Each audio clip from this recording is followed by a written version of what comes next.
फकीर उस परमपिता परमात्मा के आगे प्रार्थना दुआ करते रहते हैं, अरदास करते रहते हैं, और उसका मकसद सिर्फ एक ही होता है कि हर जीव सुख शांति हासिल करे, हर इंसान को वो खुशियां मिले जिसके लिए वो दुआएं करता है, प्रार्थनाएं करता है। पर जायज नाजायज मांग ना तो कभी पूरी होती है और ना उसके लिए संत पीर फकीर कोई दुआएं करते हैं। जायज नाजायज, सही है गलत है, इसका पता कैसे चले? आप अगर सत्संग लगातार सुनते हैं, ये हो ही नहीं सकता कि आपको ये ना पता चले सही मांग कौन सी है और गलत मांग कौन सी है। सही मांग वो होती है जिससे परिवार का भला हो,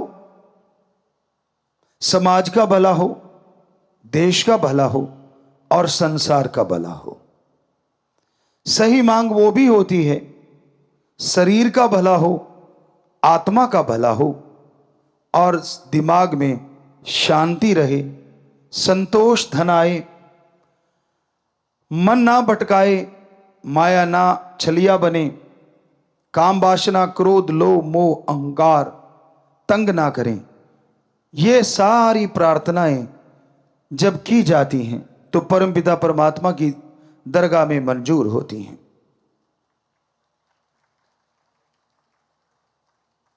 इसके अलावा आदमी तो बहुत कुछ मांगता है, मुझे ये दे दो, मुझे वो दे दो, पर सूफियत में सच्चा भक्त मानता है, हे मेरे परमपिता परमात्मा, मुझे वो देना जो तेरे दर के करीब करे, कभी दूर ना करे।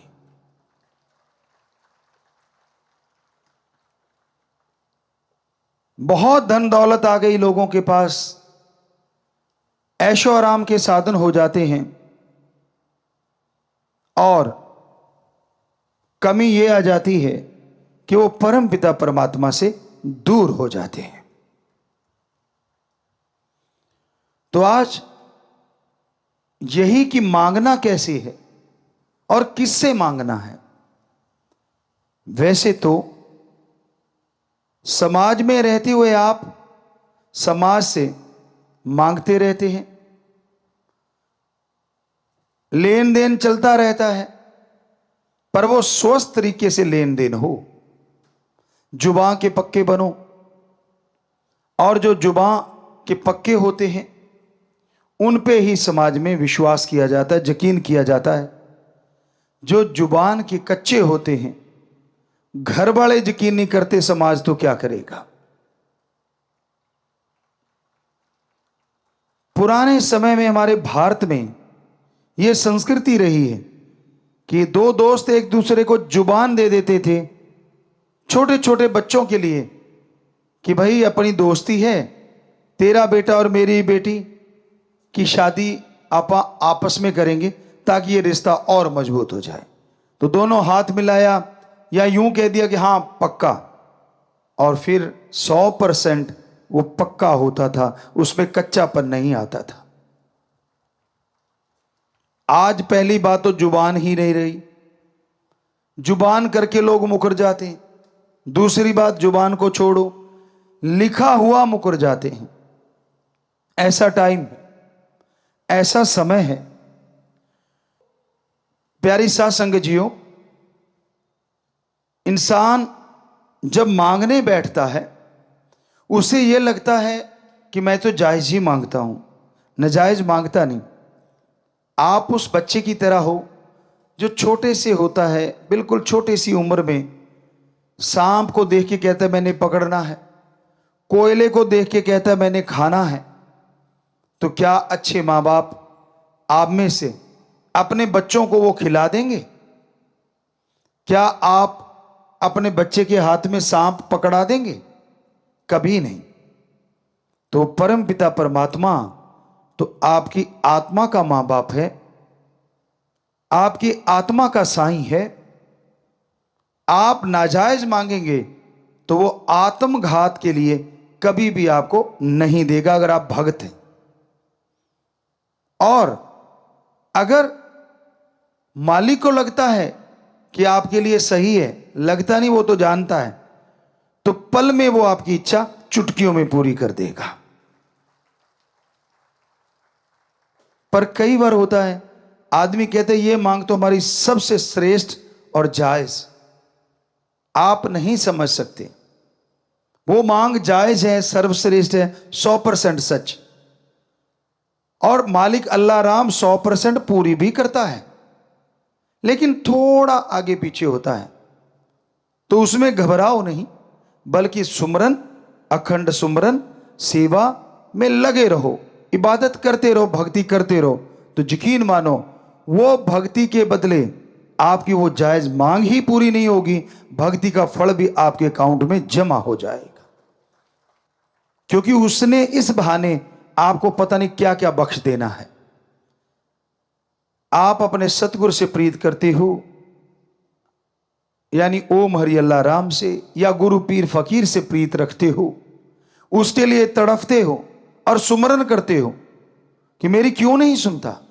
वो सुन रहा है, और यकीन मानो 100% सुनेगा।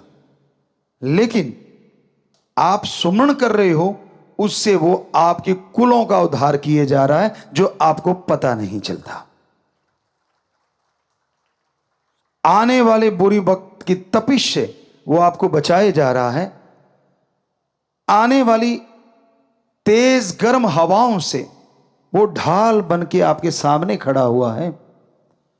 आने वाले बुरे वक्त से सुमरन करवा के आपको वो धुरी का दाना बनाना चाहता है, जिस पे चक्की घूमती है, सारे दाने पिस जाते हैं, लेकिन वो जो धुरी के साथ, वो जो किल्ली के साथ, वो कील के साथ जो दाने लग जाते हैं, जिस पे चक्की घूम रही है, पत्थर उठा के देखो, वो दाने ज्यों के त्यों बच जाते हैं। इसलिए वो आपसे वो सुमरन करवा रहा है। इसलिए आपको कहता है नाम चर्चा में, यानी मालिक के नाम की यहां चर्चा हो। शॉर्ट में बेपरवाह जी ने नाम चर्चा, उसका नाम रखा कि परम पिता परमात्मा के नाम की चर्चा हो। वहां जाके सुनो, फल बहुत मिलेगा। जितना आगे मिलता था उससे सैकड़ों गुना ज्यादा यह फल रोजाना बढ़ता जाएगा। जितना आप रेगुलर होते जाओगे उतना फल बढ़ता जाएगा। आजकल नहीं है जो कि स्कूलों में होना चाहिए। हमारे टाइम में था कि जो सबसे ज्यादा जिसकी हाजिरी होगी स्कूल में, उस बच्चे को अवार्ड दिया जाता, चाहे कॉपी पेन ही क्यों ना हो। आज तो युग बड़ा आ गया, थोड़ा बड़ा अवार्ड भी रखा जा सकता है। तो उस वजह से बच्चे कंपटीशन में आ जाते थे और स्कूल से बंक नहीं मारते थे। फायदा किसका? बच्चों का भी, टीचरों का, प्रिंसिपल, हेडमास्टर का। क्यों? क्योंकि बच्चे लगातार आएंगे, ज्यादा ज्ञान हासिल करेंगे, तो मेरिट होल्डर तो क्या, वो जिले में और हो सकता है स्टेट, देश में भी टॉप आ जाए। आज के युग में हमने देखा बच्चे बंक मार के अपने आप को बड़ा साबित करते हैं कि मैंने इतने बंक मारे हुए हैं। उनको लगता है मैंने बहुत बड़ा काम कर रखा है। ये नहीं पता कि आपने अपने एम के अंदर सुराख कर रखा है। बचपन में एम होता है कुछ बनना, और जब जवानी आती है तब तक बन जाना, और जब अधेड़ अवस्था आती है तब तक बन के सारी खुशियां हासिल करना। लेकिन आज के दौर में ये चीजें नहीं है। तो हमारे वहां बच्चों के एक तरह का गुरुकुल ही है वो, और मां बाप आते थे तो सिखाया जाता था कि जब वो मां बाप का दिन आए, बात बाद में करना, पहले अपने माँ बाप के पांव छूने हैं झुक के। ये इसके पीछे बहुत बड़ी साइंस है, बहुत बड़ी विज्ञान है। आप झुकते हैं तो वो जो पांव को छूना और एक सिर पे हाथ का आना, इसके अंदर बहुत बड़ी साइंस छुपी हुई है। झुकना सिखाता है कि धर्म कहते हैं कि दीनता, नम्रता। आपकी ईगो फिर हार्ट नहीं होगी अगर आप आज झुकना सीख जाते हैं। जो झुकना नहीं सीखते वो टूट जाया करते हैं। ऐसे तिनके को मरोड़ो। कुछ तिनके ऐसे होते हैं जो लचीले होते हैं, ऐसे ऐसे करते रहो, वो टूटते नहीं। उसी के वजह से दूसरे तिनके को ऐसे करते हैं, तड़ाक टूट जाता है। तो जिंदगी में आने वाला समय पता नहीं कैसा है, ये तो राम जाने। अगर वो मां बाप के सामने झुक गए तो हो सकता है लाइफ में मालिक ना करे ऐसा टाइम आए कि आपको झुकना पड़ जाए, तो तकलीफ नहीं होगी क्योंकि आप झुकना जानते हैं। और मां बाप का आशीर्वाद वो डुप्लीकेट नहीं होता, दुआएं लेके आता है, पॉजिटिव रेज लेके आता है कि बेटा सुखी रहे। यूं सिर पे हाथ रखते ही वो उनकी पॉजिटिव एनर्जी आपके अंदर प्रवेश कर जाती है। तो इसलिए हमने अपने बच्चे जो स्कूल में पढ़ते हैं उनको सिखाया था, हॉस्टल में खास करके जो बच्चे रहते हैं, कि बेटा जब पेरेंट्स डे हो आप जाओ, सबसे पहले माँ बाप के पांव छुओ और फिर पूछो कि पापा माँ सेहत कैसी है। और इससे कुछ जाता नहीं। यकीन मानो अगर आप झुक नहीं रहे तो ईगो अड़ रही है कि हमारे तो विचार ही नहीं मिलते, हम तो ऐसे कैसे झुक जाएं। विचार अपनी जगह, थॉट्स अपनी जगह, पर ये लेना देना अपनी जगह। आप सत्कार देते हो, बदले में पॉजिटिव एनर्जी ले लेते हो। बताओ फायदा किसको। ना चाहते हुए बुजुर्गों को हाथ रखना पड़ता है, पर कई बुजुर्ग होते हैं पीठ घुमा लेते हैं कितने के दिन। वो जट्टू इंजीनियर वाला काम तो होने से रहा, जो आपने देखा था कि वो पीछे पड़ गए थे क्योंकि उन्होंने तो अचानक पैर पकड़ के खींच लिए थे। खींचने नहीं, टच करने होते हैं। तो वो तरीका, अब साइंस भी इस चीज को मानने लगी। जब आप सुमरन करते हो आपको नहीं मालूम, लेकिन बहुत पहले भी हमने सुनाया था, कुछ देशों के साइंटिस्टों ने इस पे रिसर्च किया और ये बताया कि जो लोग सुमरन करते हैं उनको एक जगह बिठाया और जो नहीं करते उनको अलग, तो बड़े परिवर्तन मिले। सुमरन कर रहे बड़े शांत रहते हैं जो सुमरन कर रहे थे, जो नहीं कर रहे थे वो बात बात पे टेंशन ले रहे थे, चिंता कर रहे थे। सुमरन कर रहे थे वो जिंदगी जीने के ढंग सीख रहे थे, और सुमरन नहीं करते थे वो टेंशन लेके सुसाइड की तरफ जा रहे थे। फिर उन्होंने उनका रिसर्च बंद कर दिया, अब सुमरन वालों पे फोकस कर दिया कि ऐसा क्यों है। सेंसर लगाए गए, कंप्यूटर से जो भी सिस्टम थे सारे लगाए गए, और ये बहुत पहले की बात है, सर्च करने पे शायद मिल जाए, लेकिन हमने कहीं पढ़ी थी। तो उन्होंने फिर ये देखा कुछ दिनों के बाद कि एक रेज आ रही हैं, और वो रेज आसमान की तरफ से आ रही हैं, और जो सुमरन कर रहा है, मेडिटेशन कर रहा है, वो रेज आके उसके दिमाग पे यूं किरणें, आपने देखा ना कई बार कि ऐसे आपने फोटो में ये तो एक कंप्यूटराइज्ड चीजें होती हैं कि यूं हाथ की और यहां से एक लाइट निकली, आप देखते होंगे डॉक्यूमेंट्री वगैरह में, तो वो लाइट पड़ रही है, वो 100% सच होता है। ऊपर से रेज आती हैं और वो माइंड में टकराती हैं, ये साइंटिस्ट कह रहे हैं, और उनके अंदर माइंड में परिवर्तन आने शुरू हो जाते हैं। डीएनए के जो सेल्स हैं वो मजबूत होते हैं, अंदर डीएनए पनप रहा है, वो और स्ट्रांग होता चला जाता है। फिर उन्होंने सोचा इन रेज का पीछा किया जाए। जब उन्होंने उस रेज का पीछा किया तो एक हद के बाद पता नहीं चला वो रेज आ कहां से रही, क्योंकि इनकी जो साइंस की जो दायरा है वो ब्रह्मांड के अंदर तक का है, और वो ब्रह्मांड से पार से आती हैं रेज। किससे आती हैं? ओम, एक ओंकार, अल्लाह, गॉड, सुप्रीम पावर से आती हैं। क्या संत पीर फकीर आशीर्वाद देते उससे भी रेज आती? जी हां, आती हैं। क्यों आती हैं? क्योंकि उनका हाथ पार ब्रह्म उस परमपिता परमात्मा से जुड़ा होता है। साइंस के अकॉर्डिंग उनकी सिक्स सेंस हमेशा मालिक से कनेक्ट रहती है। इसका मतलब यह नहीं कि उनकी सिक्स सेंस यहां काम नहीं करती, बल्कि आपसे कई गुना ज्यादा उनकी सिक्स सेंस यहां भी काम करती है। यह कैसे पॉसिबल है?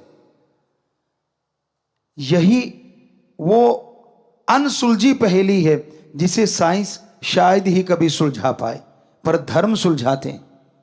कैसे? संत पीर फकीर जैसे आपको बताया बनाए नहीं जाते, वो पैदा होते।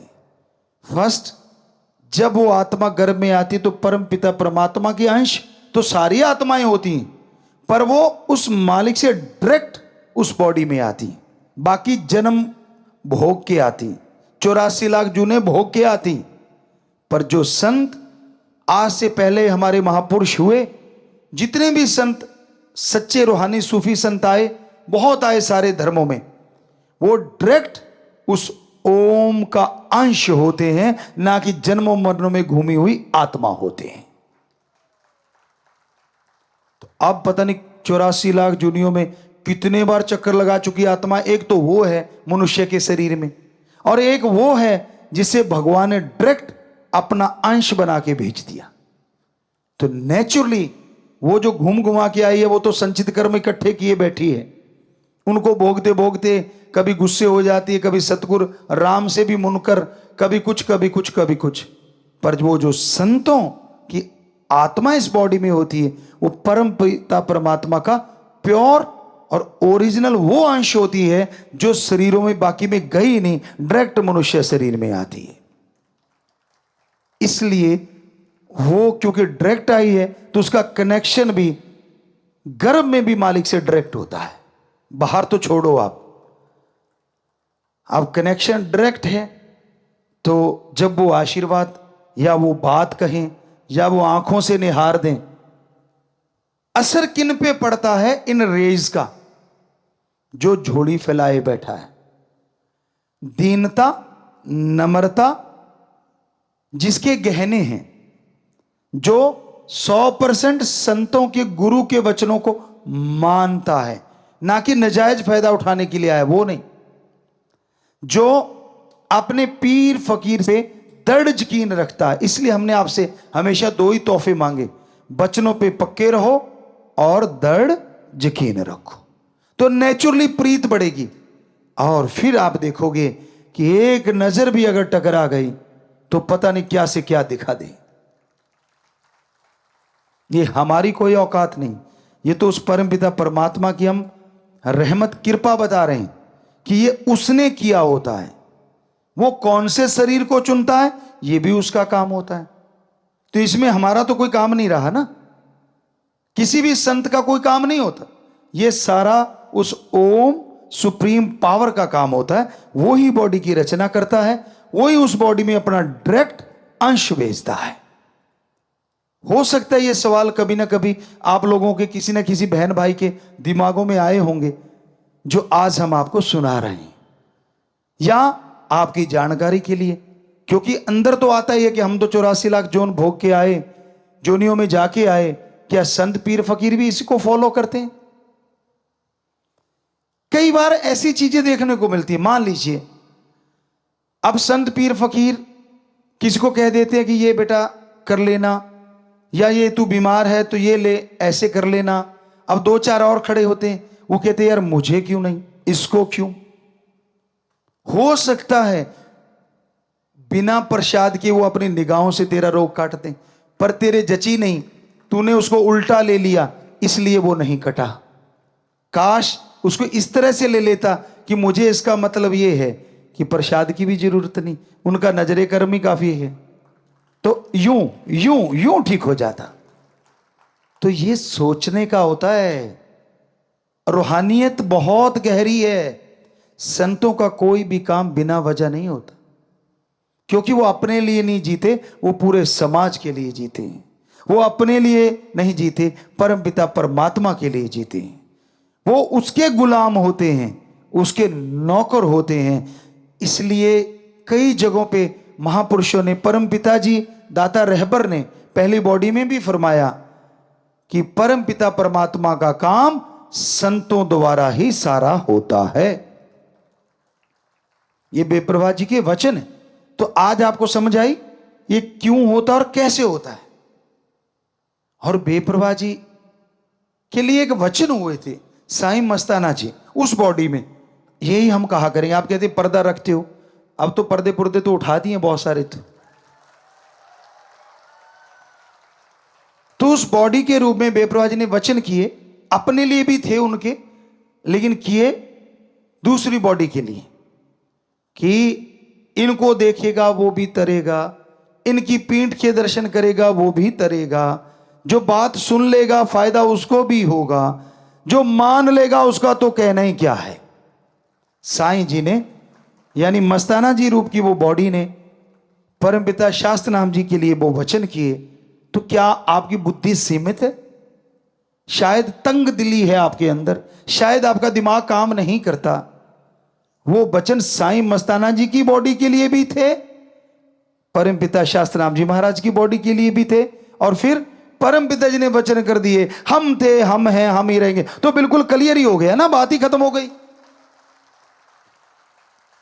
पर ना जी, हम तो उसको मानते, हम तो उसको मानते, हम तो उस कईयों के घेर अब भी अटका हुआ है। आपको सुनाया करते थे हम, किसान के बेटे हैं तो किसान का काम बहुत ज्यादा किया है, बेहद ज्यादा किया है। कई बार वहां बच्चे चेक करते थे, गुरुजी अब तो आपने उतना ज्यादा हार्ड वर्क नहीं करते, आपके हाथ इतने हार्ड क्यों हैं? मैंने कहा बेटा इसे कहते कमाए हुए हाथ, ऐसे बैठ के गड़ाए हुए हाथ नहीं है, ये कमाए हुए हैं। हम अपनी बड़ाई नहीं करते। आपको कहते हैं ना बेपरवाह जी से बेहद इश्क था।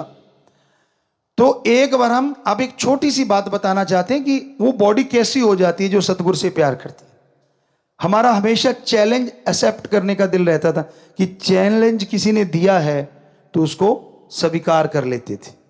तो हम आए आश्रम में, डेरे में, बेपरवाह जी से दर्श दीदार हुए, सेवा की, जो भी सेवा बनती थी। और पीछे गांव में, अगर गांव वाला होगा पुराना तो उसको पता होगा, गांव में एक स्कूल बनाने के लिए चर्चा चल पड़ी और वहां मिट्टी डालने लगे कि अपने अपने खेतों से मिट्टी डालो, खड्डे खुड्डे थे वहां काफी। तो हमारे पीछे से, तो हम रात को पहुंचे, तो हमारे जो वो साथी थे उनसे पूछा क्या हुआ। कहते यार आज तो कंपटीशन हो गया पूरे गांव में, हमारी वजह कह लो, राम जी की वजह, कंपटीशन चलता था हर बात के लिए। वो आपको बाद में बताएंगे, हंसने वाली बातें भी है। तो हमने कहा कितनी ट्राली डाली? कहते जी हम तो 22 डाल पाए। तो हमने कहा और? कहते फला फला 26 डाल गया। हमने कहा लानत, क्यों 22 डाली आपने? कहते थोड़ा सा खेत दूर है ना। मैंने कहा फिर क्या हो गया, कल सही। अगले दिन वो ट्राली बहुत बड़ी थी, उस समय के अकॉर्डिंग 2 टायरों वाली ट्राली बड़ी थी, खुले चने भी उसमें 100 मन से ऊपर आ जाते थे, तो बड़ी ट्राली मानते थे कि ये बड़ी है। तो हमने कहा भाई 3 हिस्से करते हैं। सबसे मुश्किल हिस्सा कहते अगला, डाला खोल के तो आसान हो जाता ना आजकल, बाद में तो वो आगे एक खिड़की भी आने लग गई, लेकिन हमारे उस टाइम में सिर्फ पीछे खुलता था ट्राली का, आगे नहीं। तो हमने 3 हिस्से बांट दिए, वो 4 थे, हम अकेले, कि अगला हिस्सा हम अकेले भरेंगे, पिछला आप चारों मिलके भरो। तो अगला हिस्सा, ये राम जी बेपरवाह जी के रहमो कर्म की बात बताते हैं, वरना तो हम खाक हैं। वो अगला हिस्सा जो होता था उसका, यानी 3 हिस्से हो गए, तो अगला हिस्सा हम 2 से 3 मिनट में भर देते थे अकेले। और हमारी कस्सी हो सकता आज भी संभाल के रखी हो उन बच्चों ने, कोई हाथ नहीं लगाता था। हम कहते यार बाद में बर्त लिया करो, तो जो उनमें सबसे पावरफुल था वो कहता था मामा ये कस्सी को देख के ना माथा टेक देते हैं, भाई जिसकी तू है वो ही उठाएगा, पंगा नहीं लेने का। एक बार या हमारे ताऊ जी का बेटा वो चले गए थे, उसके दल है मैं चलाऊंगा, तो उनका पेट इतना खिंच गया था 2-3 दिन पड़े रहे थे। और हमें वो कहने लगे, आज भी याद है जब हम आपस में मिले, कहने लगा जरूरी सी पंगा लेना। हमने कहा हमने क्या पंगा लिया, हम तो डेरे गए थे। कहते ना जड़ी कई ले आके रख रखी इतनी बड्डी। तो हमने कहा फिर क्या हो गया, कहते मैं चला बैठा कि तू चलाता, मैं भी चलाऊंगा। पानी की बारी थी, मोगा बड़ा था, तो कहता है पूछ मत, उस दिन से ये सारा डंगा खींचा पड़ा है। तो हमने कहा वो क्या कहते थे, वो कहते भाई हम तो 7 दाने दर के माथा टेकते हैं, हम नहीं इसको छेड़ते। तो असल में बहुत बड़ी कस्सी थी। कबूल शाह खुब्बन एक जगह है, वहां से वो आई हुई थी, तब बड़ी मशहूर थी वहां की, आज हमें नहीं मालूम।